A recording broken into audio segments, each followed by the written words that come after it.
عيد الأضحى زمان كان غير دلوقتي. تعالي أقولك مقارنة خفيفة كوميدية اجتماعية على عيد زمان وعيد دلوقتي. يلا بينا. Stop. ازيك يا جميلة؟ أهلا بيكي في برنامجنا شنطة فاشن رودانيا ستايل مع نهال رشاد. وطبعا هنبدأ بكل سنة وانتم طيبين. في حلقتنا دي هنسافر شوية مع الزمن ونشوف الفرق بين العيد الكبير في الثمانينات وفي الألفينيات. 1. لبس العيد.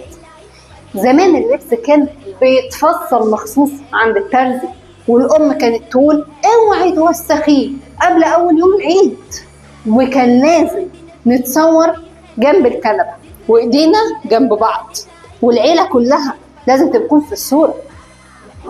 دلوقتي اللبس بيطلب أونلاين وبيوصل قبل العيد بساعتين، والتصوير لازم يكون ميمور سيلفي مع كتان. ما تقوليش يعني ايه، معرفش، عيدكم غريب بصراحة. صلاة العيد زمان كنا نصحى متحمسين نروح نصلي بدري، نلبس اللبس الجديد ونمشي سوا مع بعض ونتسابق مين يقول عيد سعيد اكتر من التاني. دلوقتي نصحى نعسانين نلبس بس عشان الصور ونقول طيب نلحقها ولا نتابع لايف مع من الجامع.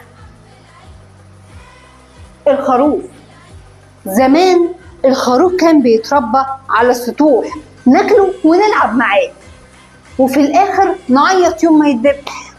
كان تقريبا فرد من العيلة.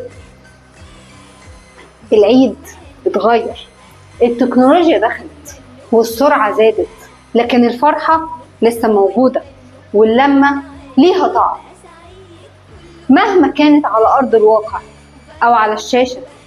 قولوا لنا في الكومنتات انتوا بتحبوا العيد زمان ولا دلوقتي؟ ولو عندكم موقف طريف من أيام زمان اكتبوه في الكومنت. بجد هستنى كلامكم وهستنى كل تعليقاتكم وهرد عليها كلها، حتى لو كانت برايفت هرد عليها برضه. وبجد انا مبسوطه جدا معاكم وفي العيد. وما تنسوش تتابعوا رودانيا ستايل @رودانيا ستايل على الانستجرام والفيسبوك وعلى www.rodaniastyle.com. ولايف سبارتي ترسلايتك. هابي عيد. باي. Stop.